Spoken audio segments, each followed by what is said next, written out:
Sir Ramoji Rao గారు మరి morning చనిపోవడం జరిగింది సార్. మరి నేపథ్యంలో ఆయన జర్నీ గురించి ఏం చెప్తారు? అలాగే ఆయన ఎలా చనిపోయారు సార్? ముందుగా ఆయన చనిపోయింది చూసినప్పుడు ఆయనకి బేసిక్గా ఏజ్ అయింది 88 ఇయర్స్, 87 కంప్లీట్ అయిపోయి 88 రన్నింగ్ ఆయనకి. సో ఆయనకి గత కొంతకాలంగా హెల్త్ బాగాలేదు. మొన్న హార్ట్ ప్రాబ్లం వచ్చింది. 5వ తేదీ స్టార్ హాస్పిటల్లో జాయిన్ చేశారని చెప్తున్నారు. సో నిన్న కొద్దిగా సీరియస్ అయ్యి వెంటిలేటర్ మీదకి నైట్ వెళ్ళారు. నైటే వార్తలు వచ్చాయి, వెంటిలేటర్ మీదకి వెళ్ళారు. అంటే ఆల్మోస్ట్ చనిపోయారు. డిక్లరేషన్ మార్నింగ్ చేస్తారేమో అన్నట్టుగా నైటే నాకు మెసేజ్లు వచ్చాయి. సో దానికి తగినట్టుగానే మార్నింగ్ 4:50కి చనిపోయినట్టుగా డిక్లేర్ చేశారు. సో బేసిక్గా ఆయనకి ఏజ్ రిలేటెడ్ ఇష్యూస్ అని చెప్పాలి. ఇమ్మీడియట్ కాజ్ అయితే హార్ట్ ప్రాబ్లం. ఇక ఆయన బేసిక్గా ఆయన కంపెనీలు తీసుకుంటే ఆయన ప్రధానంగా వ్యాపారవేత్త, తర్వాత జర్నలిజంలో దాని ఏమంటారు ఒక లెజెండ్. ఆయన ఎడిటర్గా కూడా, ఈనాడుకి ఎడిటర్గా కూడా 46 సంవత్సరాలు పనిచేశాడు. అట్లాగే కళారంగము, సినిమా రంగము, సాహిత్య రంగము, సైన్సు, తర్వాత టూరిజము, హోటల్సు, చిట్ ఫండ్సు, ఇంకా చాలా రకాల వ్యాపారాలు, అడ్వర్టైజింగు, పచ్చళ్ళు, అంటే ఫుడ్ అనుకోవచ్చు.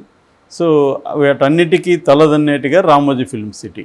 సో ఇలాగా ఆయన కంపెనీలో ఒకసారి చూసుకుంటే మనం Margadarsi, Eenadu, ETV, news time, Usha Kiran movies, Mayuri distributors, Priya పచ్చళ్ళు, image advertising, dolphin hotels, Kalanjali, Brisa, Kolorama printers, Vasundhara publications, dolphin hotels, film city.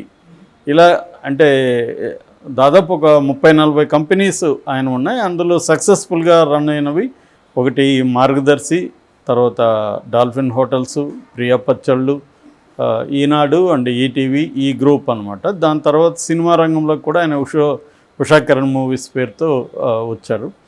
So బేసిక్గా ఈయన బయోగ్రఫీ మనం టూకీగా చెప్పుకుంటే, వీళ్ళది కృష్ణా జిల్లా పెద్దపాడు. ఇది మన గుడివాడకి దగ్గరలో ఉంటుంది. యాక్చువల్గా వీళ్ళు పామరు దగ్గర ఉన్న ఒక చిన్న పల్లె నుంచి వీళ్ళ ముత్తాత ఈ పెద్దపారుపాడుకి వెళ్ళినాడని చెప్తారు. వీళ్ళది కమ్మ సామాజిక వర్గం. చెరుకూరి వెంకట సుబ్బారావు, వెంకట సుబ్బమ్మ వీళ్ళ అమ్మ నాన్న పేరు. వీళ్ళది కొద్దిగా మరీ పూర్ ఫ్యామిలీ అయితే కాదు, వ్యవసాయ కుటుంబం. అక్కడంతా కూడా కొంత ల్యాండ్ అది బాగుంటుంది, ప్లస్ వాటర్ సోర్స్ ఉంది కాబట్టి మంచి కమ్మ మోతుబరి అని చెప్పచ్చు. సో వీళ్ళకి మంచి పెంకుటిల్లు ఉండేది అప్పట్లోనే. సో తన ఇద్దరు అక్కలు రాజ్యలక్ష్మి, రంగనాయకమ్మ. రాజ్యలక్ష్మి ఆల్రెడీ చనిపోయారు, రంగనాయకమ్మ ఉన్నారు. సో ఈ ఇద్దరు ఆడపిల్లలు పుట్టిన తర్వాత మగపిల్లవాడు కావాలని వాళ్ళ అమ్మ నాన్న అనుకుంటే చాలా గ్యాప్ తర్వాత ఇతను పుట్టాడు. ఇతను ఎప్పుడు పుట్టాడంటే వాళ్ళ తాత రామయ్య ఆయన చనిపోయిన 13 రోజులకి ఈ అబ్బాయి పుట్టాడు. సో దాంతో వాళ్ళ మామూలుగానే చాలా ఫ్యామిలీస్లో, ముఖ్యంగా నాకు తెలిసి కమ్మ ఫ్యామిలీస్లో తండ్రులు చనిపోతే తండ్రుల పేర్లు, తాత చనిపోతే తాతల పేర్లు అలా పెడతారు. ఇప్పుడు రామానాయుడు రానా అని పెట్టారు కదా, అదే పేరే. అట్లా చాలాసార్లు అది ఆ వారసత్వం వస్తుంటుంది. సో అలాగా వీళ్ళ తాత పేరు రామయ్య అని ఈయనకి పెట్టారు. ఇతను చాలా గ్యాప్ తర్వాత పుట్టిన బిడ్డ కాబట్టి అల్లారు ముద్దుగా పెంచారు రామయ్యని. సో ఇతను అయితే 5వ వయసులో స్కూల్లో జాయిన్ చేసేటప్పుడు వాళ్ళు రామయ్య అని నీ పేరేంటి అని అడిగితే రామోజీ అని చెప్పాడు ఇతను. మరి ఇతను ఎందుకు రామోజీ అని చెప్పాడు అనేదానికి కరెక్ట్గా కారణం ఎవరు చెప్పలేదు. కానీ మేబీ వీళ్ళది శ్రీ వైష్ణవ సంప్రదాయంలో భక్తి ఫ్యామిలీ అనమాట. ముఖ్యంగా వీళ్ళ అమ్మ బాగా ఒక బ్రాహ్మిన్ కల్చర్లా ఉండేది ఇంట్లో. శుచి పాటించడం, శుభ్రత పాటించడం అవన్నీ ఈయనకు కూడా వచ్చాయని చెప్తారు అమ్మ నుంచి. సో మేబీ ఈ రామోజీ అనేది యాక్చువల్గా మరాఠీ పేరు. మనకి నానాజీ, రామోజీ, సుంకోజీ, శివాజీ ఇవన్నీ కూడా మరాఠీ కల్చర్ నుంచి వచ్చింది. మనకి మరాఠీ కల్చర్ నుంచి కూడా చాలా పేర్లు, మనకి శివాజీ అనే పేరు వెరీ కామన్ కదా ఇక్కడ. సో అలాగా వీళ్ళ మరి ఈయన ఎక్కడైనా చూసాడా రామోజీ అనే పేరు ఈయనకి ఎట్లా తెలుసు? ఎందుకంటే 5 ఏళ్ల వయసులో నేను రామోజీ నా పేరు, నాకు రామయ్య అంటే నచ్చలేదని చెప్పడం అనేది కొద్దిగా ఆడ్గా అనిపిస్తుంది. ఆయనకి ఏదో మొత్తానికి తన రామయ్య అంటే ముసలోడు అన్న ఫీలింగ్ ఏదో ఉంది. సో అందువల్ల రామోజీ అని పెట్టుకున్నాడని చెప్తారు. అక్కడ నుంచి ఈయన పేరు రామోజీగానే నమోదైంది అనమాట. సో రామోజీ రావు తర్వాత యాడ్ అయింది. ఫస్ట్లో రామోజీగా ఉండేది. సో అక్కడ ఈయన చిన్నప్పుడు స్కూలింగ్ జరిగింది. దాని తర్వాత హై స్కూలు అప్పట్లో ఇంకా ప్రైవేట్ లేదు కాబట్టి మున్సిపల్ స్కూల్లోనే గుడివాళ్ళ చదువుకున్నాడు. దాని తర్వాత అక్కడ ఇంటర్మీడియట్, దాని తర్వాత అక్కడ డిగ్రీ కూడా బీఎస్సీ చదివాడు. దాని తర్వాత అది గుడివాళ్ళు ఏఎన్ఆర్ కాలేజ్గా మార్పు చెందిందని చెప్తారు. సో దాంతో చిన్నప్పటి నుంచి కూడా ఇతనికి ఏంటంటే ఇంట్లో అమ్మతో ఎక్కువ చనువు ఉండేది. అమ్మతో తిరగడం, వంటల్లో సహాయం చేయడం, అక్కలతో కూడా బాగా అల్లారు ముద్దుగా చూసుకునేవాళ్ళు, ముఖ్యంగా ఇలా చిన్నక్క రంగాయకి. సో ఇలాగా ఇంట్లో అమ్మతో హెల్ప్ చేయడం, తర్వాత వ్యవసాయ పనుల్లో కూడా హెల్ప్ చేయడం ఉండేది. రెండోది ఏంటంటే తనకు బొమ్మలు వేసే అలవాటు ఉండేది, డ్రాయింగ్స్ అవి ఇష్టం ఉండేది అనమాట. సో అలాగా డిగ్రీ అయిపోయినాక బిలాయిలో ఒక జాబ్ కోసం అక్కడికి వెళ్ళాడు ట్రైన్లో. వెళ్తే ఆ జాబు ఇంటర్వ్యూలో ఈయన పాస్ కాలేదు, ఫెయిల్ అయ్యాడు. దాంతో కొద్దిగా బాధపడుతూ తిరుగుముఖం పడుతున్నప్పుడు అప్పుడు ఈయన అనుకున్నాడని చెప్తారు. ఏమంటే నేను సొంతంగా కంపెనీ పెట్టి నేను చాలామందికి ఉద్యోగాలు ఇవ్వాలి అనేది అప్పుడు ఆ ట్రైన్లో వస్తున్నప్పుడు ఈయన అనుకున్నాడు అనేది చెప్తారు. ఆ తర్వాత ఈయన తహసీల్దార్ రామచంద్రరావు అని వీళ్ళ బంధువు ఒక ఆయన ఉన్నాడు. ఆయన యాడ్ ఏజెన్సీ ఢిల్లీలో తెలుసుంటే ఆయన ద్వారా ఈయన యాడ్ ఏజెన్సీలో జాయిన్ అయ్యాడు జాబ్లో. 1960 ప్రాంతంలో ఈయన అక్కడ జాయిన్ అయ్యాడు. జాయిన్ అయిన తర్వాత ఈయనకి 1961లో ఆగస్ట్ 19th పెనుమలూరు అని వాళ్ళ దగ్గర ఏరియాలోనే రమణమ్మ అనే ఒక ఆమెతో పెళ్లి జరిగింది. ఈ రమణమ్మ కూడా తన పేరుని రమాదేవిగా మార్చుకునింది. ఆమె కూడా చిన్న వయసులోనే తన పేరును మార్చుకుందని చెప్తారు. ఇది ఒక రకమైన కోయిన్సిడెన్స్ ఇద్దరికి. రామయ్య రమణమ్మ, రామోజీ రమాదేవిగా ఇద్దరు కూడా పేర్లు మార్చుకున్నారు. ఓకే. 61లో పెళ్ళయింది. ఈయన యాడ్ ఏజెన్సీలో కూడా డ్రాయింగ్ ఇదిగా చేరారు, బొమ్మలు వేయడానికి.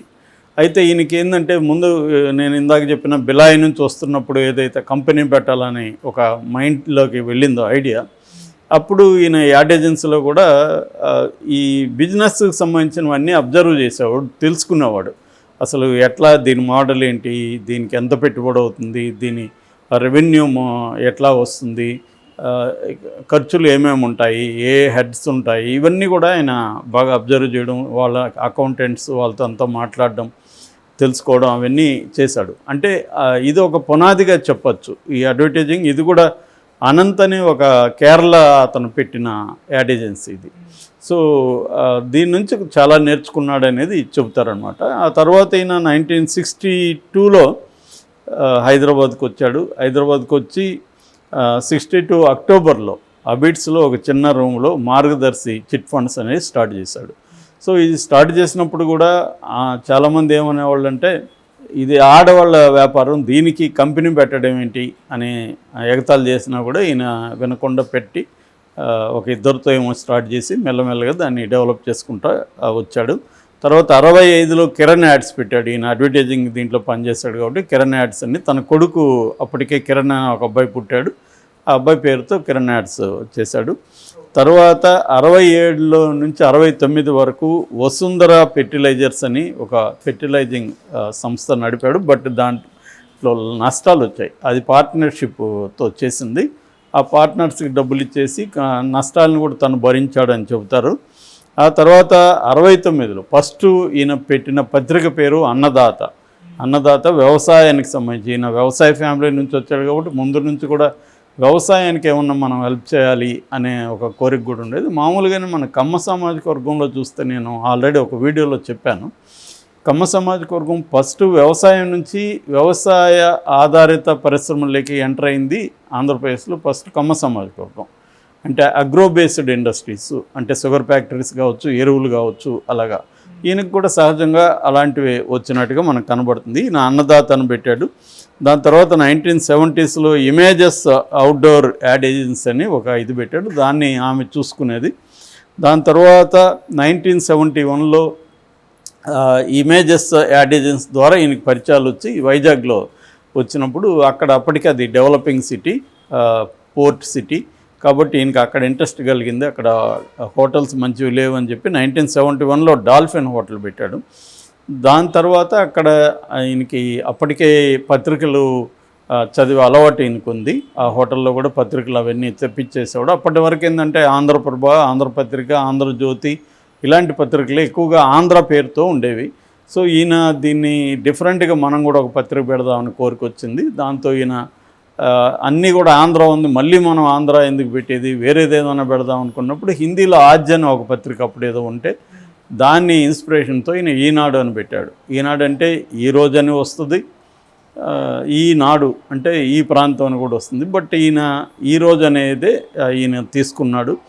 అలాగా ఈయన 1974లో తక్కువ మందితో అక్కడ ఒక సీతమ్మదారిలో చిన్న షెడ్ తీసుకొని అక్కడ స్టార్ట్ చేశాడు. నిజానికి ఈనాడుతో ఈయన లైఫ్ దశ తిరిగిందని చెప్పచ్చు. అంతకుముందు మార్గదర్శి చిట్ ఫండ్స్ వల్ల ఏమైందంటే ఈయన వ్యాపారాలకు పెట్టుబడి సమకూరింది. డబ్బులు ఎవరినో అడుక్కోకుండా తన చిట్స్ డబ్బులు వస్తాయి కాబట్టి ఆ డబ్బులతో వేరే వ్యాపారాలకి పెట్టుకుంటూ వచ్చాడు. ఇదే లీగల్గా కరెక్ట్ కాదనేది తర్వాత కాలంలో మనకి ఉండవల్లి అరుణ్ కుమార్ చెప్పాడు. ఏదేమైనా అలాగా ఈయన అక్కడి నుంచి ఈనాడు ఎడిటర్గా ఈయన ఉన్నాడు. 40 ఏళ్ళు ఎడిటర్గా ఉండి 2020లో మాత్రమే ఎడిటింగ్ బాధ్యతల నుంచి పక్కకు వచ్చి వేరే వాళ్ళ పేరు వేయడం మొదలుపెట్టాడు. అప్పటి వరకు పేరు ఈయనదే ఉండేది, ఎడిటర్లు వేరే వాళ్ళు ఉండేవాడు, కానీ ఈయనే ఎడిటర్గా చేసుకున్నాడు. నిత్యం ఉషోదయంలో సత్యం నినజించుగాక అన్న స్లోగన్తో ఈనాడు స్టార్ట్ అయింది.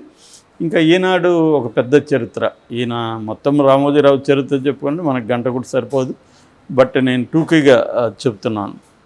సో ఓవరాల్గా ఈనాడుతో ఈయన ఒక బ్యాంగ్ స్టార్ట్ చేశాడు అనొచ్చు. దాని తర్వాత ఈనాడు విపరీతంగా విస్తరించింది ఎప్పుడంటే 1983లో ఎన్టీ రామారావు పార్టీ పెట్టినప్పుడు. ఒక రకంగా ఈనాడు రామోజీ లేకపోతే రామారావు సక్సెస్ అయి ఉంటాడా అన్న డౌట్ కూడా చాలామందికి ఉంది. ఈ రేంజ్లో అయితే అయి ఉండకపోవచ్చు, ఆయనకి టైం బట్టి ఉండేది. సో రామోజీరావు కూడా ఆల్రెడీ కాంగ్రెస్ మీద కోపం ఉండడం, తన కమ్మ సామాజిక వర్గం నుంచి కూడా ఒక నాయకత్వంలోకి రావాలని కోరుకోవడం, అప్పటికంతా రెడ్లే ప్రధానంగా చీఫ్ మినిస్టర్గా అంతా ఉండేవాళ్ళు. అలాగా కమ్మ సామాజిక వర్గం మొత్తం కూడా అండగా ఉండడం. రామోజీరావు ఏంటంటే రామారావుకి ఏ ఏరియాలో ఆ ఏరియాలో గైడ్ చేయడం, వాళ్ళ ద్వారా ఆయనకి అన్ని విషయాలను అందించడం, ఆయన వెళ్తున్న ఏరియాలంతా తన యాడ్ ఏజెన్సీ ద్వారా వాటిని ప్రమోట్ చేయడం, ఆడియో క్యాసెట్లు విపరీతంగా ఆయన సంభాషణలు ప్రమోట్ చేయడం, తనకు అప్పటికే మార్కెటింగ్ ఇవన్నీ నెట్వర్క్ ఉంది కాబట్టి దాని ద్వారా రామారావుని బ్రహ్మాండంగా ప్రమోట్ చేశాడు ఆయన. ఆ తర్వాత రామారావు అధికారంలోకి వచ్చినాక 30 లక్షల బిల్లు పంపించాడని కూడా అంటారు. దానికంతా కూడా పంపించుండొచ్చు, ఆయన బేసిక్గా వ్యాపారవేత్త కాబట్టి అవన్నీ ఊరికేందుకు ఇవ్వాలి. సో అలాగా రామారావు అధికారంలోకి రావడానికి ఈనాడు ఉపయోగపడింది. ఈనాడు సర్క్యులేషన్ ఆ టైంలో 1 లక్ష పెరిగిందని చెప్తారు. అది ఒక రకంగా ఈనాడికి ఒక పెద్ద గంతు అని చెప్పొచ్చు, లీప్ అని చెప్పొచ్చు. సో ఇంకా అక్కడి నుంచి ఆయన విస్తరించుకుంటూ వచ్చాడు. ఆ తర్వాత అదే రామారావుని పడగొట్టడానికి కూడా ఈయన విపరీతంగా రామారావుకి నెగిటివ్ క్యాంపెయిన్ కూడా చేశాడు చంద్రబాబు తరఫున. సో ఈయన ముందు నుంచి కూడా రామోజీరావు తెలుగు రాజకీయాలకు సంబంధించి దాని గాడ్ ఫాదర్ లాంటి వాడు, ఒక మాఫియా లీడర్ లాంటి వాడు. అంటే ఎవరిని సీఎం చేయాలన్నా ఎవరిని దించేయాలన్నా రామోజీరావు చేయగలడు అన్న స్థాయిలో ఆయనకు పేరు వచ్చింది. ఆ విషయంలో ఫస్ట్ ఈయన ఢీకొట్టిన వ్యక్తి వైఎస్ రాజశేఖర రెడ్డి ఫస్ట్ రామోజీరావుని ఒక దెబ్బ కొట్టగలిగాడు. తన మార్గదర్శి మీద కేసు వేయించి ఆ తర్వాత జగన్ ట్రై చేశాడు, కానీ ఫైనల్గా జగన్ ఆ బ్యాటిల్లో ఓడిపోయాడు. రామోజీరావే పై సాధించాడు. బట్ ఆ విజయం చూడకముందు ఆయన చనిపోయాడు. సో ఏదేమైనా రామోజీరావు మీద అనేక ఆరోపణలు కూడా ఉన్నాయి. ముఖ్యంగా రామోజీ ఫిల్మ్ సిటీకి సంబంధించి ల్యాండ్ ఆక్యుపై చేసుకున్నాడని. 2000 ఎకరాల్లో రామోజీ ఫిల్మ్ సిటీ ఉంటే ఇంకొక 2000 ఎకరాలు దానికి అనుబంధంగా ఫార్మ్స్ కానీ తర్వాత డైరీ ఇది కానీ తోటలు ఇవన్నీ ఉన్నాయి. మేము కూడా నా ఫస్ట్ సినిమా డ్రీమ్స్ని అక్కడే షూట్ చేసాము. ఆ తర్వాత నేను రాఘవేంద్రరావు దగ్గర పనిచేసేటప్పుడు కూడా మొత్తం స్టోరీ సిట్టింగ్ అంతా అక్కడే ఉండేది. నేను చెప్పిన ఎక్స్టెన్షన్ 2000 ఎకరాల్లోనే మా ఆఫీసు అక్కడ ఉండేది.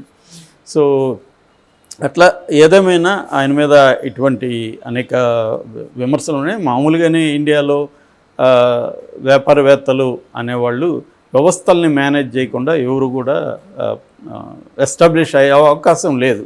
ఎందుకంటే మనది గ్రోయింగ్ ఎకనామీలో 1930s అమెరికాలో కూడా అదే ఉండేదని ఎకనామిస్టులు చెప్తారు. సో ఇక్కడ కూడా అంతే. సో మనకేందంటే వ్యవస్థల అన్నిటినీ ఉపయోగించుకొని తమ పరపతి ద్వారానో లేకపోతే లంచాలు ఇచ్చో ఉపయోగించుకొని తాము గ్రో అవ్వాలి. అదే పద్ధతిలో ఈయన కూడా అయ్యి ఉంటాడు, నో డౌట్. బట్ ఖచ్చితంగా ఈయన తెలుగు జాతి కావచ్చు, లేకపోతే తెలుగు సంస్కృతి కావచ్చు, కళారంగాలు, జర్నలిజం అన్నిట్లో రామోజీరావు ముద్ర లేకుండా ఏది లేదు. రామోజీరావును విస్మరించే పరిస్థితి ఎవరికి ఉండదు. ఈయన ఈ రామోజీ ఫిల్మ్ సిటీ వరల్డ్లోనే లార్జెస్ట్ ఫిల్మ్ సిటీ, తర్వాత గిన్నిస్ బుక్లోకి ఎక్కింది. సో ఆయన కొన్ని లక్షల మందికి ఇండైరెక్ట్గా డైరెక్ట్గా ఉద్యోగాలు కూడా ప్రొవైడ్ చేశాడు. అయితే ఆయన రామోజీ ఫిల్మ్ సిటీ పెట్టిన చుట్టుపక్కల పల్లెల్లో ఉన్న యూత్కి కూడా తన రామోజీ ఫిల్మ్ సిటీలో జాబ్స్ ఇచ్చాడు. దాదాపు 70,000 మంది అక్కడ పనిచేస్తుంటే మేము ఉన్నప్పుడు కూడా మేము అవన్నీ విచారించాం. ఎక్కడంటే ఆ ఊర్లలో వాళ్ళకి అందరికీ ఇచ్చాడు. ఆ ఊర్లోని కూడా డెవలప్ కూడా అయినాయి. వాళ్ళ ల్యాండ్స్ వాల్యూలు పెరిగినాయి.